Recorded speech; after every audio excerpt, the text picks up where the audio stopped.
El texto que estamos leyendo hoy del Srimad Bhagavatam está muy relacionado con los sucesos del Bhagavad Gita.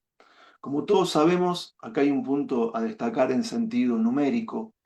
El Bhagavad Gita tiene 18 capítulos y el Srimad Bhagavatam en el primer canto tiene 19, justamente uno más. En el Bhagavad Gita se desarrolla el diálogo entre Krishna y Arjuna. Y en particular, en este capítulo del Srimad Bhagavatam se narra la historia de un descendiente de Arjuna, que es Maharaj Parikshit.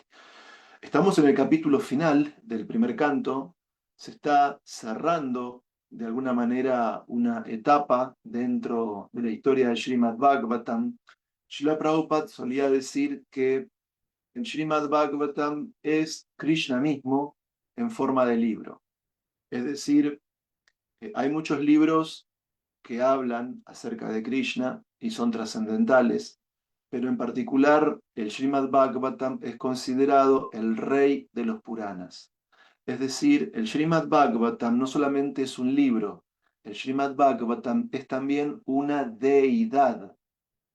Y de hecho, Srila Prabhupada nos explicó, hay una clase muy interesante sobre ese tema, se llama Cómo meditar, la dio Srila Prabhupada, no recuerdo si en la década del 60 o en los 70, y en esa clase Srila Prabhupada decía que el Srimad Bhagavatam es Krishna mismo y que el primer y el segundo canto del Bhagavatam son los pies del loto del Señor y que el décimo canto del Srimad Bhagavatam es el rostro sonriente del Señor.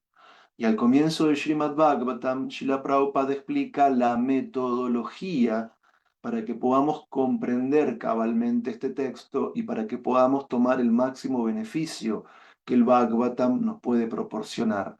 Srila Prabhupada dice que la lectura del Bhagavatam tiene que ser organizada, que la lectura del Bhagavatam tiene que ser metódica y que la literatura del Bhagavatam tiene que ser sistemática. ¿Qué quiere decir esto? Que no tenemos que saltar de una parte de este libro hacia otra. Es decir, tenemos que leer canto por canto, capítulo por capítulo y shloka por shloka. De ese modo, el primer y segundo canto nos van a dar el conocimiento necesario para entender el tercero nos va a dar el conocimiento necesario para entender el cuarto y así sucesivamente hasta que recibamos todo el conocimiento trascendental para entender el décimo canto, porque particularmente la parte más elevada del décimo canto es la danza rasa de Krishna con las gopis.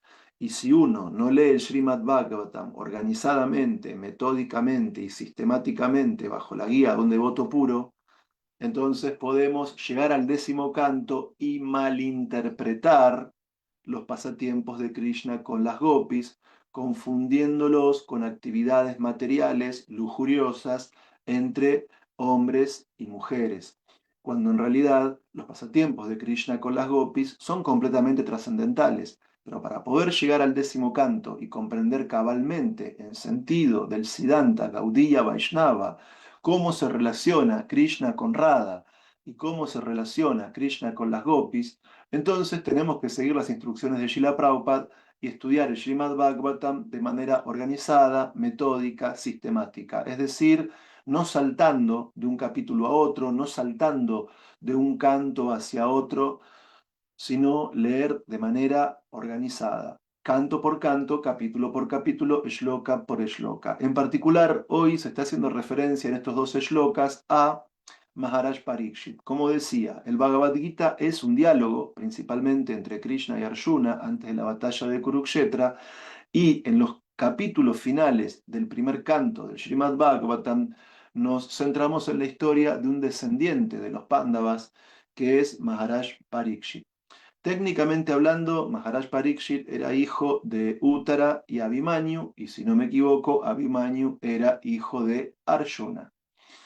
Entonces, en un momento, Krishna estaba en Hastinapura, sentado en su cuadriga, a punto de partir hacia Dwarka, su ciudad, y vino corriendo hacia él Uttara, la esposa del fallecido Abhimanyu, diciéndole a Krishna, primero ofreciéndole oraciones, y luego diciéndole a Krishna que había un arma que se dirigía hacia ella, y ella le dijo a Krishna que si él decidía que ella debía morir, ella lo aceptaba. Pero Uttara le pidió a Krishna que por favor protegiese al bebé que estaba en su vientre. Ese bebé del que se habla en el primer canto es específicamente Maharaj Parikshit, el hijo de Uttara y de Abhimanyu. Entonces, el punto es que Krishna, desde dentro del vientre de Útara, con su masa, protegió de la radiación al bebé Parikshit. Luego de esto, y con el paso del tiempo, Maharaj Yudhishthir se hizo cargo del trono, luego de haber ejecutado sacrificios de caballo, luego de haber ejecutado las ceremonias fúnebres por la muerte de los hijos de Draupadi, luego de haber sido instruido por Bhishmadeva cuando yacía en el lecho de flecha. Maharaj Yudhishthir gobernó como un rey ideal, él hizo sacrificios para el placer de la suprema personalidad de Dios, él dio caridad, él gobernó en base a las instrucciones de Krishna.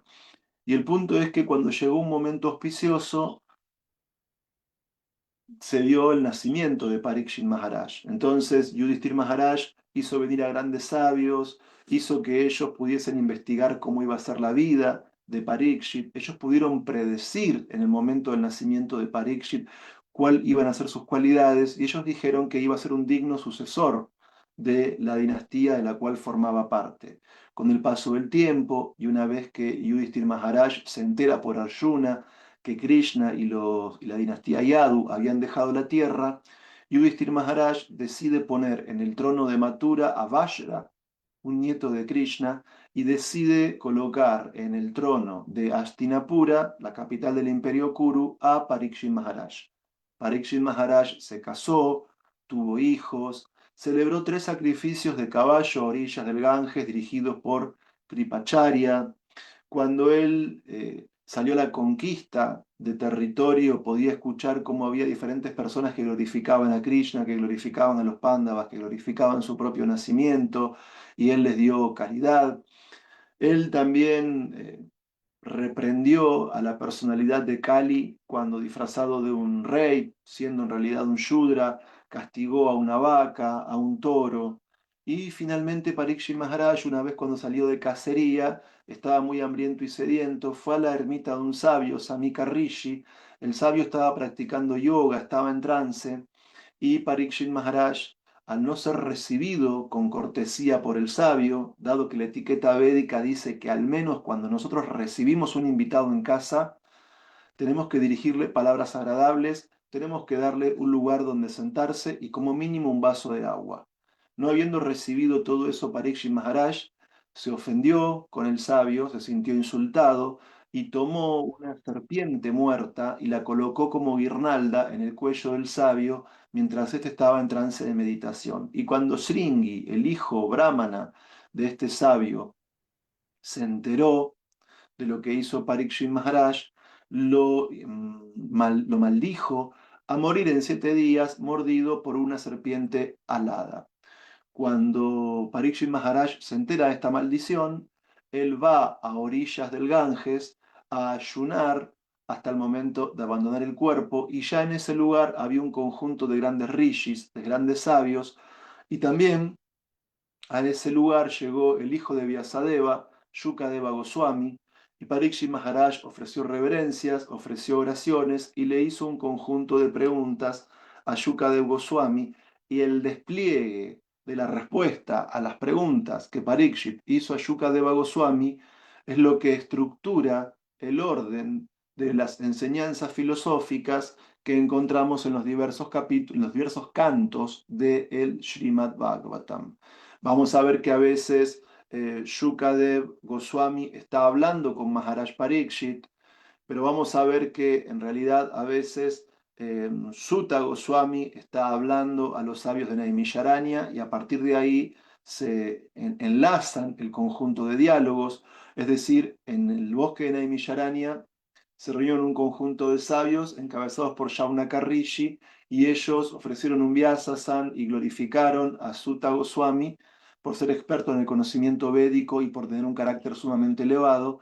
Entonces ellos comienzan a hacerles preguntas y ese diálogo entre Sutta Goswami y los sabios de Naimisharanya remite al diálogo entre Parikshit Maharaj y Shukadev Goswami, remite al diálogo entre Vidura y Maitreya, remite al diálogo entre Narada y el rey Prachinabarhi, y todo el conjunto de las enseñanzas filosóficas del Bhagavatam se derivan de las preguntas de los sabios de Naimisharanya a Sutta Goswami, que a su vez conducen a las preguntas de Parikshit Maharaj a Shukadev Goswami. Entonces, esto nos permite comprender el contexto de los 12 shlokas de hoy, y en particular quiero centrarme en los significados de Srila Prabhupada porque son sumamente valiosos. En el primer significado vemos que Srila Prabhupada hace un análisis de tipo filosófico en cuanto a los aspectos políticos. Y en el segundo significado vemos que Srila Prabhupada establece una reflexión filosófica, pero en sentido metafísico. Bien, concentrémonos en el primer significado. En realidad esto da para mucho, voy a intentar ser breve. Pero el punto es que Srila Prabhupada nos permite establecer un contrapunto entre la política material y la política trascendental. Lo que Prabhupada explica en el significado es que los políticos actuales, los políticos materialistas, están en el poder para su propio beneficio. Los que conocemos algo de política y hemos leído sobre el tema, sabemos que los políticos buscan su propio beneficio personal, sabemos que buscan el beneficio de sus socios, sabemos que buscan el beneficio de aquellos que los patrocinan y que sin embargo nos venden a las personas comunes discursos cargados de ideología donde hacen pasar de alguna manera sus propios intereses personales y de aquellos que son sus socios y patrocinadores como si fueran los intereses de toda la sociedad en general.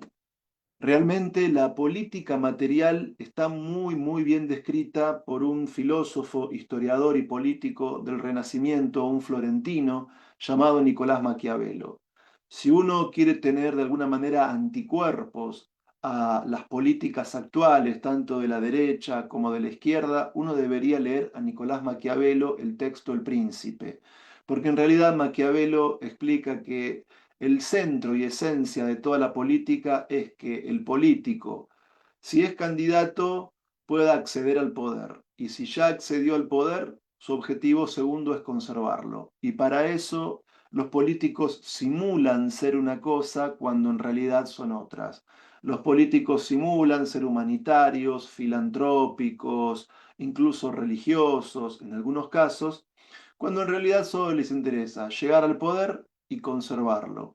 Y para hacerlo, ellos transmiten una imagen para la mayoría, para que los aceptemos, pero en realidad internamente son otra cosa y sus políticas internas van en contra de todo principio ético, jurídico, religioso y todo lo demás. Maquiavelo reveló muy claramente la política por dentro en su texto El Príncipe. Es un texto muy corto, es un texto muy claro, no es como leer a Kant o leer a Hegel, y quien lee El Príncipe de Maquiavelo puede entender la política material tal como es.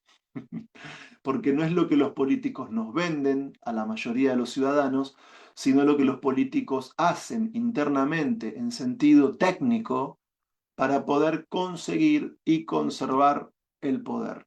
Entonces, Srila Prabhupada tiene una mirada muy crítica de la política material en el significado de hoy. Srila Prabhupada dice que el sentido de la vida de un político es aferrarse al poder incluso hasta la vejez. Sí, yo recuerdo muchos políticos argentinos de los últimos tiempos, ya muy ancianos, una vez que dejan de ser presidentes, pasan al Congreso para tener inmunidad política, para que no los juzguen por todos los crímenes que cometieron y todo lo demás.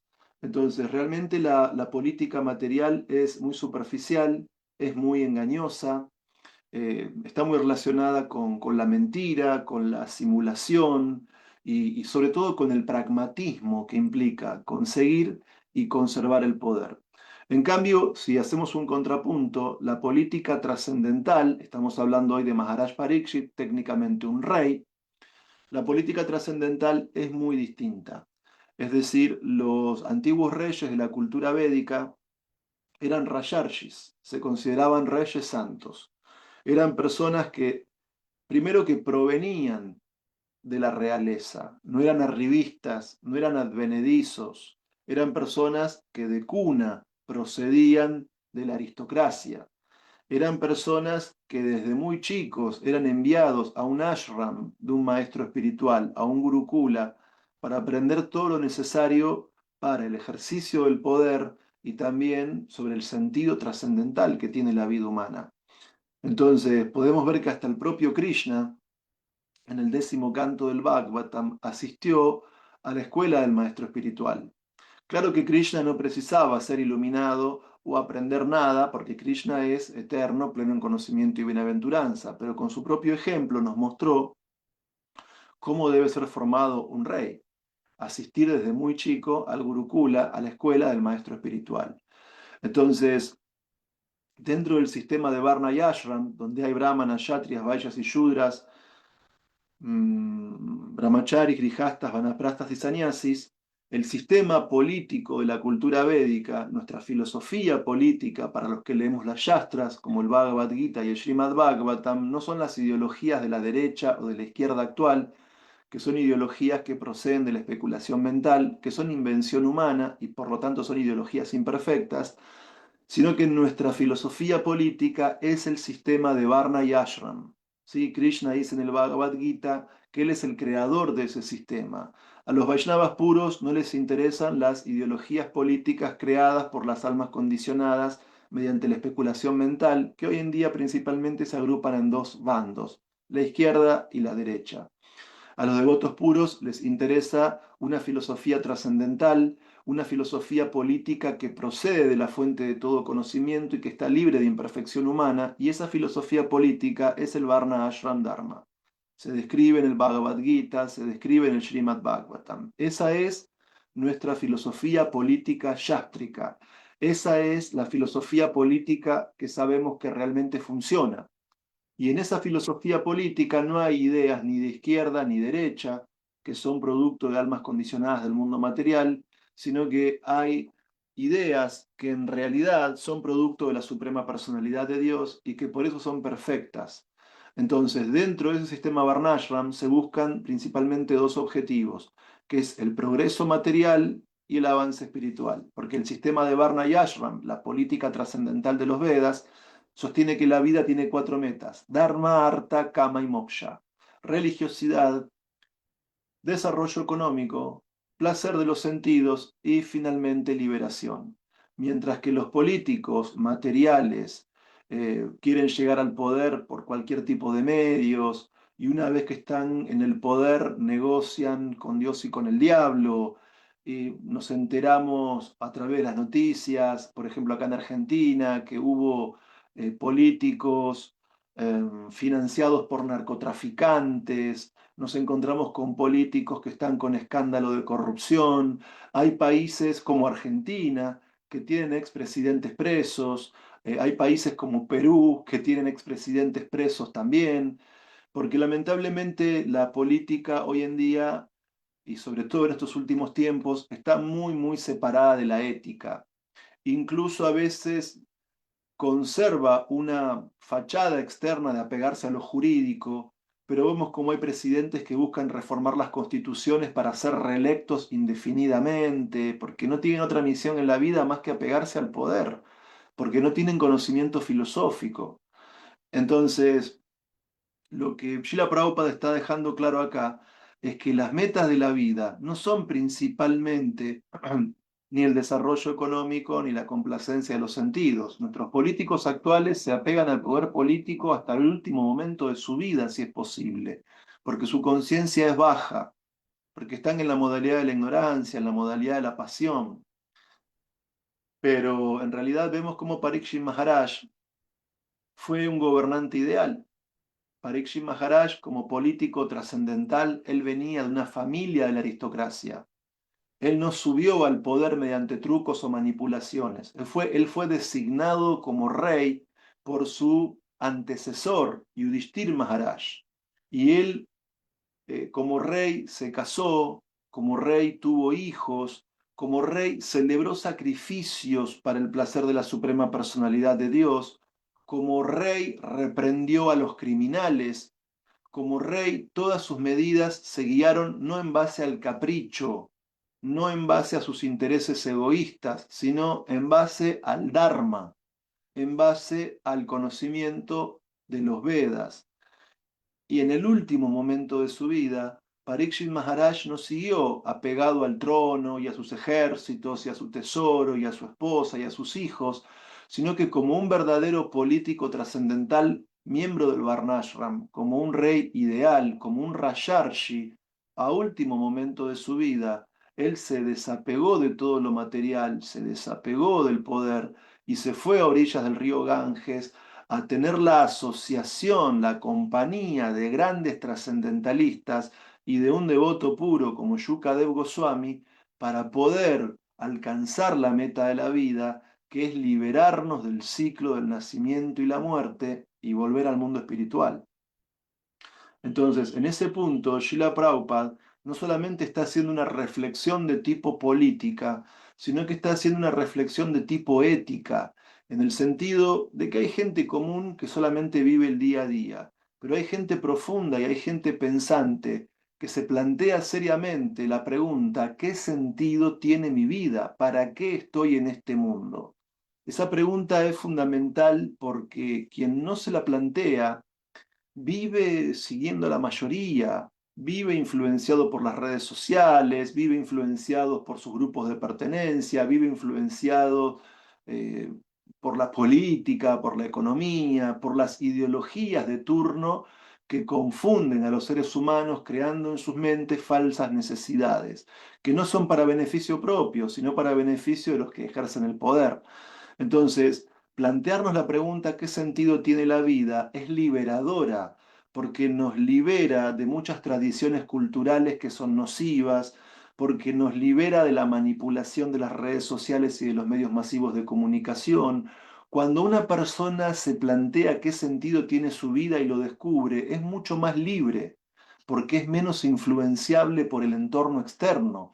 Una persona que tiene claro qué sentido tiene su vida es una persona no manipulable, ni por familiares, ni por pareja, ni por amigos, ni por redes sociales, ni por políticos, ni por economistas, ni por ideólogos, ni por influencers, ni por nadie. Porque la persona que tiene claro qué sentido tiene su vida, sabe cuáles son sus metas, sabe cuáles son sus objetivos y en consecuencia puede discernir autónomamente qué aceptar en la vida y qué rechazar. Rechazar todo lo que se opone al sentido de mi existencia y aceptar todos esos medios que me sirven paso a paso para llegar a el sentido que he descubierto para mi propia vida. Entonces, Srila Prabhupada está explicando que ni el placer material de los sentidos, ni la riqueza económica, ni el poder político es la meta de la vida. Una persona inteligente tiene su capacidad de discernimiento iluminada por el Srimad Bhagavatam y entiende que la meta de la vida, al igual que Maharaj Pariksit también lo sabía, es liberarnos del ciclo del nacimiento y la muerte, evitar que nosotros como almas espirituales tengamos que repetir una y otra vez los nacimientos en las 8.400.000 especies de vida que describe el Padma Purana que hay en este mundo material. Es decir, la reencarnación no es positiva para el alma, a tal punto que no lo es, que incluso filósofos occidentales han visto al cuerpo como una cárcel del alma.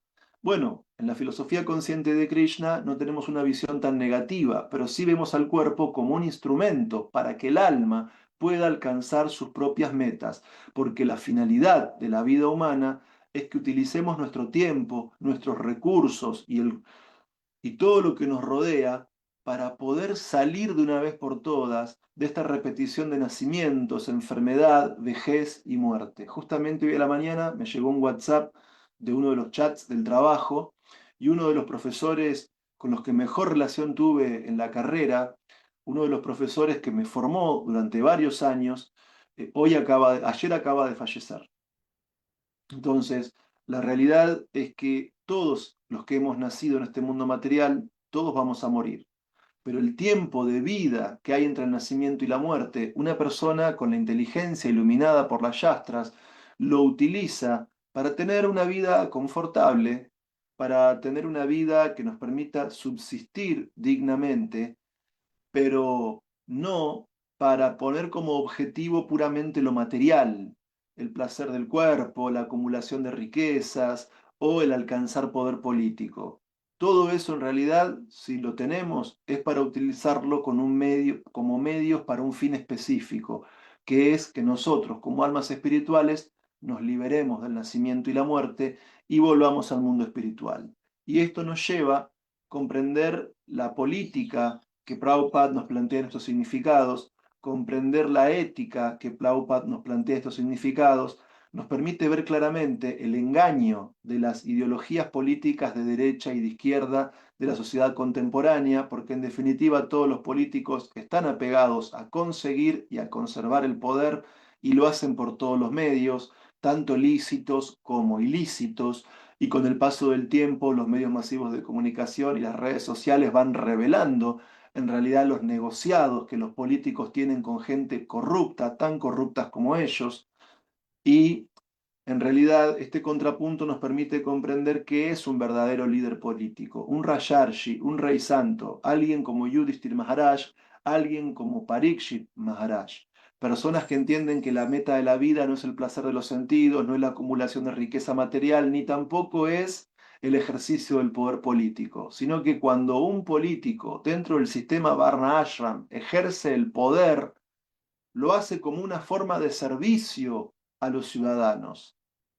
Es decir, cuando un político consciente de Krishna ejerce el poder, no ejerce el poder por apego mundano al poder, sino que ejerce el poder como una forma de servir al Señor Supremo y de servir también a los ciudadanos, a sus súbditos, de modo tal que el político actúa de manera ejemplar, dando caridad a los brahmanas, ejecutando sacrificios para el placer del Señor Supremo, reprimiendo los actos ilícitos y a los delincuentes, permitiendo que la gente pueda desempeñar su deber prescrito según Varna y según Ashram, que pueda también recibir impuestos para luego poder beneficiar con esos impuestos al resto de la sociedad y sobre todo gobernar siempre en base al Dharma, gobernar siempre en base a las Shastras, aconsejados por grandes sabios, aconsejados por Vaishnavas, aconsejados por brahmanas, para que la gente pueda progresar materialmente en la vida y utilizar ese progreso como un medio para alcanzar mukti, la liberación, porque en realidad todo lo material debe ser examinado en su justa medida.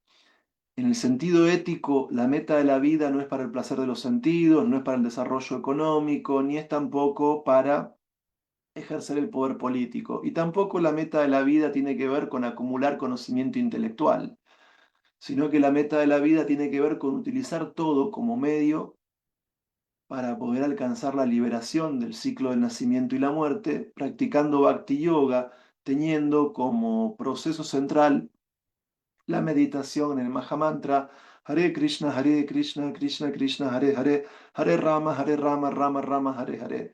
Y un rey ideal se conduce de ese modo. Nuestra filosofía política no tiene que ver con las ideas de derecha o de izquierda, tiene que ver con el Varnashram, tiene que ver con la monarquía de un rey que no es un dictador, que no es un explotador, que no es un tirano, sino que es educado desde su tierna infancia por brahmanas, por aquellos que son videntes de la verdad. Es un rey que desarrolla cualidades divinas, virtudes, y es un rey que gobierna no según el capricho o sus intereses, sino en función del Dharma establecido en las escrituras reveladas, para que toda la gente pueda desempeñar sus deberes prescritos y al final, al complacer a la suprema personalidad de Dios con la ejecución de los propios deberes, con la práctica de los sacrificios, con la práctica del yoga y la meditación, que todos los súbditos puedan alcanzar moksha, mukti, liberación.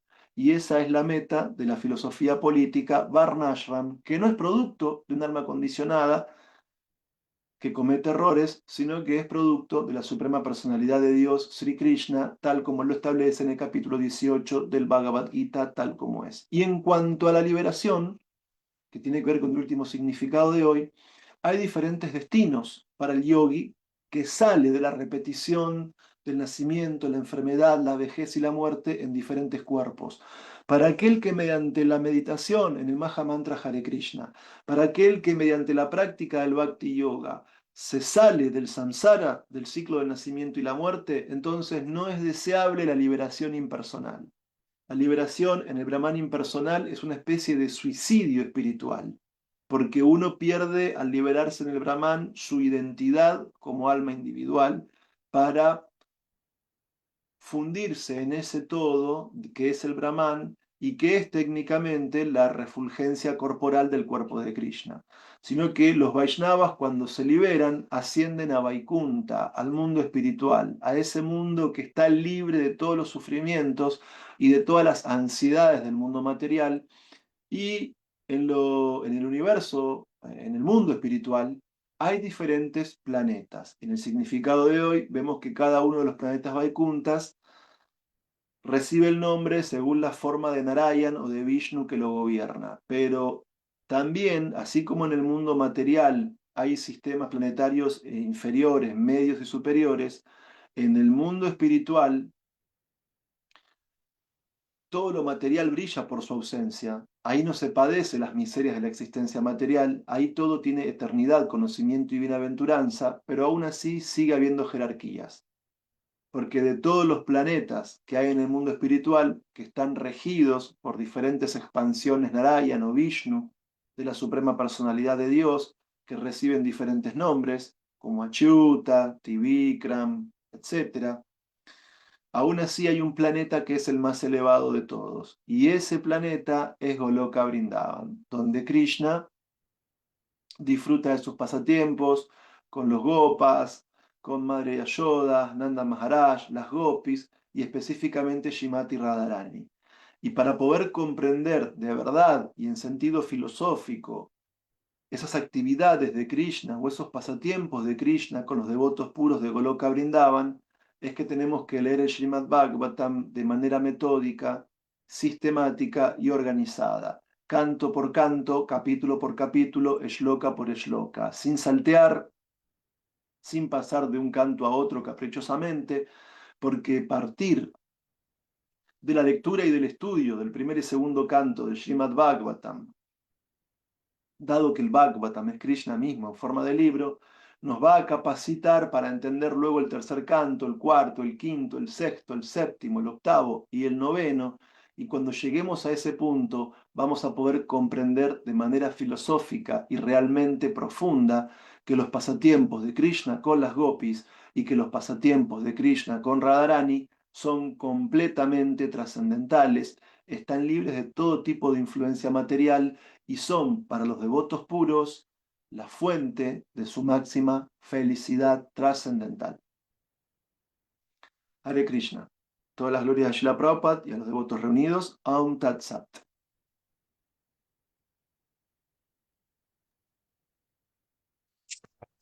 Hare Krishna, muchas gracias. No sé si quieren hacer algún comentario por el espacio para poder hacerlo. Krishna César, ¿cómo estás? Hare Krishna, Prabhupada, reverencias. Prabhu, Maquiavelo tenía bueno, en resumen, una frase muy conocida que dice que el fin justifica los medios, ¿no?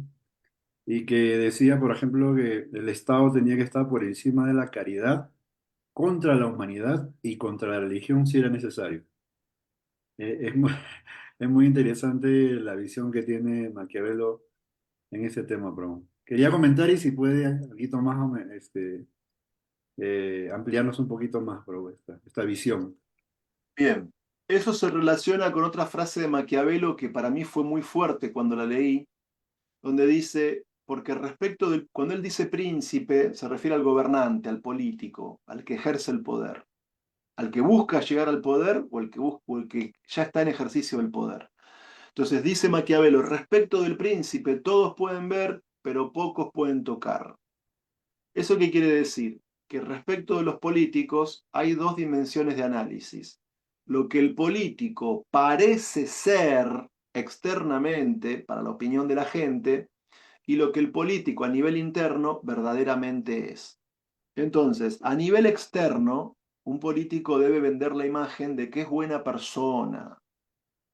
A nivel externo, dice Maquiavelo, el político debe vender la imagen de que es humanitario, de que es filantrópico, de que es ético y de que es religioso, porque con eso va a engañar a la masa, porque con eso va a lograr de alguna manera la adhesión del pueblo a su autoridad. Pero también dice Maquiavelo que si realmente quien gobierna tuviese todas esas cualidades, ser ético, piadoso, humanitario, filantrópico y religioso, automáticamente perdería el poder, dice Maquiavelo. Porque el poder no se puede ejercer por el bien de los ciudadanos, según Maquiavelo, ni se puede ejercer por una persona honesta.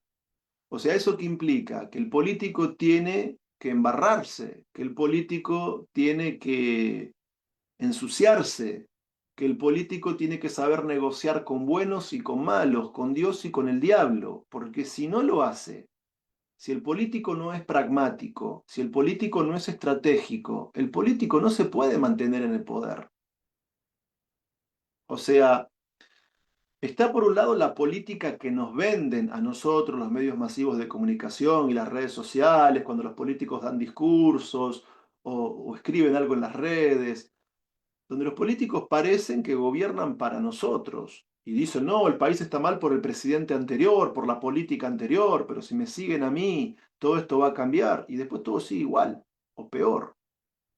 ¿Por qué? Porque el político necesita, ante los ciudadanos, aparentar que es una buena persona, pero en apariencia. Porque en realidad, dice Maquiavelo, si fuera una buena persona, perdería el poder.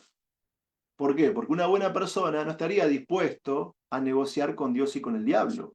No estaría dispuesto a negociar con criminales como narcotraficantes, con grandes empresarios, con grupos de poder económico, incluso con potencias extranjeras. Vemos que sobre todo acá en América Latina, muchos de nuestros políticos están donde están gracias a potencias extranjeras, porque benefician intereses extranjeros y no los intereses de la propia ciudadanía del país. O sea, Srila Prabhupada tiene una mirada que no es nada naif de la política. Yo les voy a contar algo muy personal. Cuando empecé a estudiar hace muchos años, en la década de los 90, el primer canto, no entendía mucho de Krishna, no entendía mucho de vida espiritual. Pero ¿saben qué me llamó la atención cuando leí el primer canto del Bhagavatam? Qué clara que Srila Prabhupada tenía la política material. Cómo Prabhupada nos daba una radiografía interior de la política con un nivel de profundidad y de sobriedad y de conocimiento sumamente exacto. Entonces, ese punto es muy importante. El político tiene que prometer sabiendo que no va a cumplir, el político tiene que decir que va a defender la justicia cuando en realidad acepta todo tipo de injusticias. El político habla muchas veces de soberanía nacional cuando está entregando los recursos naturales de su país a empresas extranjeras. O sea, y en muchos países de América Latina se ve eso, y también del mundo, lamentablemente, tristemente, tristemente. Prabhuchitra, en todo caso, es como que utópico tener un gobierno Vaishnava a estas alturas, ¿no? Y qué papel desempeñamos nosotros como aspirantes, como devotos para... Yo sé, de repente no es modificar la política, ¿no? Porque creo que es algo imposible y está en un estado de declive, ¿no? Pero al menos qué podemos hacer nosotros desde nuestra posición espiritual, bro. Bien, lo que nosotros tenemos que hacer ahora es, Srila Prabhupada decía que ISKCON tenía la función de formar brahmanas, personas de primera calidad. Lo que nosotros tenemos que hacer ahora es formar nuestro carácter, estudiar las yastras y practicar lo que las yastras dicen en compañía de sadhu sangha. Entonces, ¿qué es lo que va a suceder? Que en la medida que oigamos lo que dicen las yastras, en la medida que cantemos todos los días nuestras rondas, en la medida que recordemos todos los días los pasatiempos de Krishna, en la medida que ejecutemos sacrificio al ofrecer nuestros alimentos a la Suprema Personalidad de Dios, que difundamos este conocimiento entre otros, Gradualmente se va a dar una elevación de la conciencia en la sociedad materialista. Y te voy a dar un ejemplo muy claro, Prabhu. Cuando me uní en el movimiento en el año 1993 y me hice vegetariano, era muy difícil ser vegetariano en Argentina. Pues ahora, muchas décadas después, el país está lleno de casas naturistas, de productos vegetarianos, veganos, ¿sí? Cuando yo me uní al movimiento en los 90, el movimiento estaba mal visto en Argentina. Venían instituciones a las escuelas secundarias hablando mal del movimiento. Hoy por hoy tiene un reconocimiento óptimo ISKCON en la sociedad argentina en cuanto al reconocimiento político y todo lo demás. De hecho, acá en nuestro templo organiza actividades en conjunto con el Ministerio de Cultos. Entonces, ¿a qué voy con esto? A que no te estoy hablando de algo utópico. Muchas cosas que... Ah, otra cosa. Nosotros practicábamos hace muchos años el tema del ayuno. O sea, cosas que nosotros practicábamos hace 30 años atrás, hoy son comunes en la sociedad. Por ejemplo, hace 30 años atrás éramos lacto-vegetarianos. Hoy hay muchísima gente que se está haciendo acá en Argentina vegetariana y también vegana. Mucho tiempo atrás nosotros estábamos practicando el proceso de conciencia de Krishna que no estaba bien visto por cierto sector de la sociedad. Hoy está muy bien visto por aquellos que lo conocen, incluso a nivel de gobierno. Tenemos reconocimiento de las autoridades políticas, tenemos reconocimiento de la Embajada de la India. Sí, a veces nos encontramos con que al templo viene el embajador de la India, gente de la embajada, a veces vienen autoridades del gobierno de la ciudad de Buenos Aires. Entonces, hoy por hoy se difundió el vegetarianismo y el veganismo para un país como Argentina, que es muy comedor de carne, a una escala importante. Hoy ISKCON logró un reconocimiento a nivel social y político dentro del marco en el que nos movemos, bastante importante en comparación con la década de los 90 del siglo XX. Hoy por hoy, hasta hay gente materialista que practica lo que practicamos nosotros, el ayuno, el ekadashi, con propósitos materiales, pero lo practican. Hoy por hoy se ha vuelto en el mundo una moda el tema de la meditación, de controlar la mente, cosas que nosotros venimos practicando hace mucho tiempo. Entonces, te estoy dando una respuesta en base a resultados cuantificables. ¿Qué quiero decir con esto? Que nosotros no tenemos que salir a imitar a los políticos materialistas ni a las sociedades de caridad. Nosotros tenemos que seguir en nuestra ocupación, que es seguir los lineamientos dados por Prabhupada. Oír, cantar, recordar, practicar Bhakti Yoga. Y eso va a ir cambiando el karma de la sociedad. Y eso va a ir gradualmente dando una elevación de conciencia para el resto de la sociedad. Es decir, nosotros tenemos que ser muy estrictos en nuestro sadhana y en nuestro seva.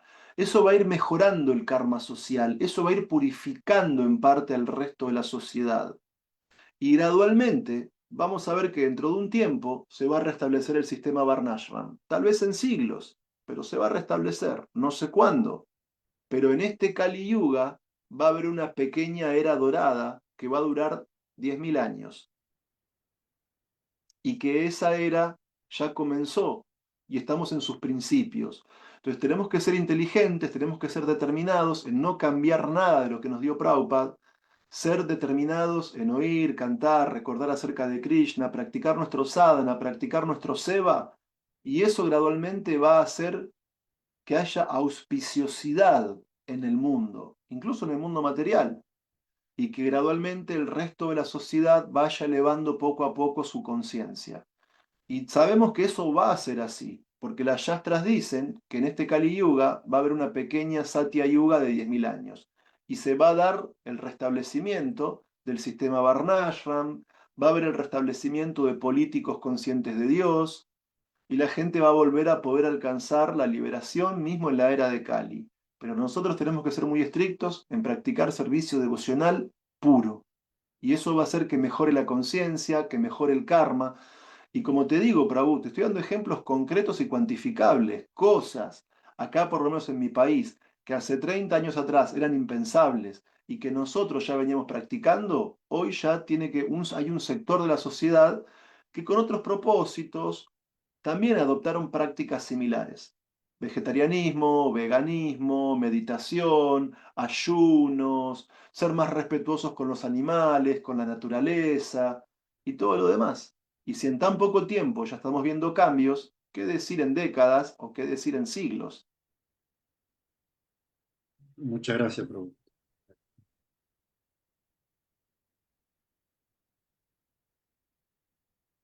Hare Krishna. Ale, ¿tenías alguna pregunta? Buenos días, Hare Krishna. Eh, pues creo que mi pregunta era esa que hizo Raúl César, porque muchas veces pues vemos todo lo malo que está sucediendo y hay veces que uno podría bloquearse y decir, bueno, ¿y a dónde vamos a parar, no?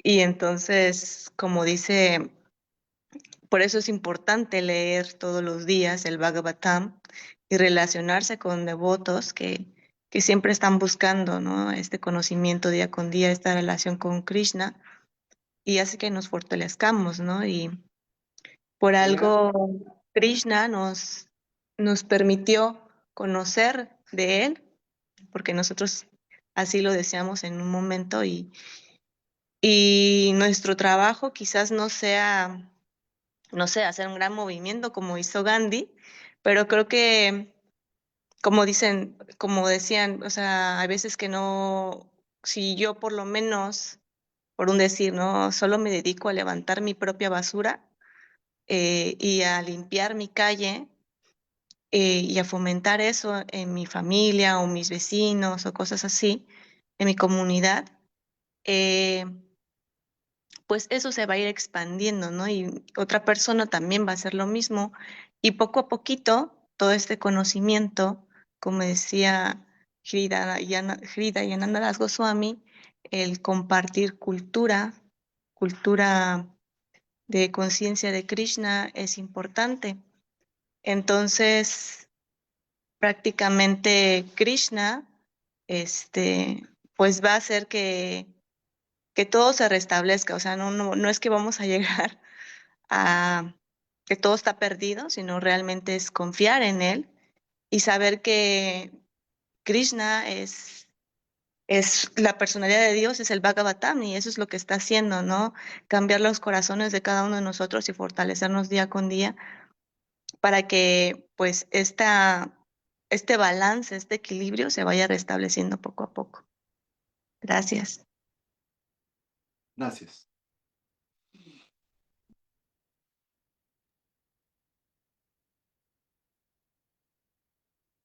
Marvin,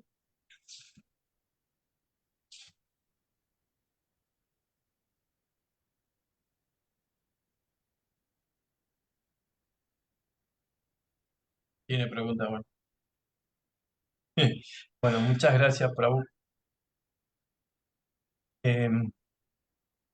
Nosotros nos volveríamos a ver a fin de mes para el Shrimad el estudio Shrimad canto 3, a la noche de Argentina. Así que veríamos el 31 o 30 era. Así que, ¿Me podría después reenviar los textos? Porque tuve un problema con WhatsApp, Prabhu. bueno, bueno, bueno, no hay problema. Bien, le queríamos agradecer, Prabhu, una extensa explicación de todos los puntos. Había puntos de Maquiavelo que nunca lo había escuchado. Muchas gracias. Y sobre todo, también la forma de ver a Prabhupada, la radiografía de los con la realidad actual. Increíble Prabhupada, increíble la forma también de expresarlo usted, la que nos muy agradecido. Y bueno, y lo esperamos el próximo mes, a la mañana. Muchísimas Bueno, gracias. muchísimas gracias de Nopal, Prabhu y familia por la invitación y también muchas gracias a todos los Vaishnavas y Vaishnavis reunidos. Que tengan buen fin de semana. Hare Krishna. Muchas Hare gracias. Krishna, muchas Nos, des- gracias. nos despedimos con Hare Krishna, todos cantamos todos. Hare Krishna, Hare Hare Krishna, Krishna, Hare Krishna Krishna, Krishna, Krishna Hare Krishna, Hare, Hare Hare, Hare Hare Rama, Rama, Hare Hare Rama, Rama, Rama Rama, Rama Rama, Hare Hare Hare. Shri Prabhupada aquí. Ay, Jai. Hare Krishna. Hare Krishna. Veo para hacer el resumen.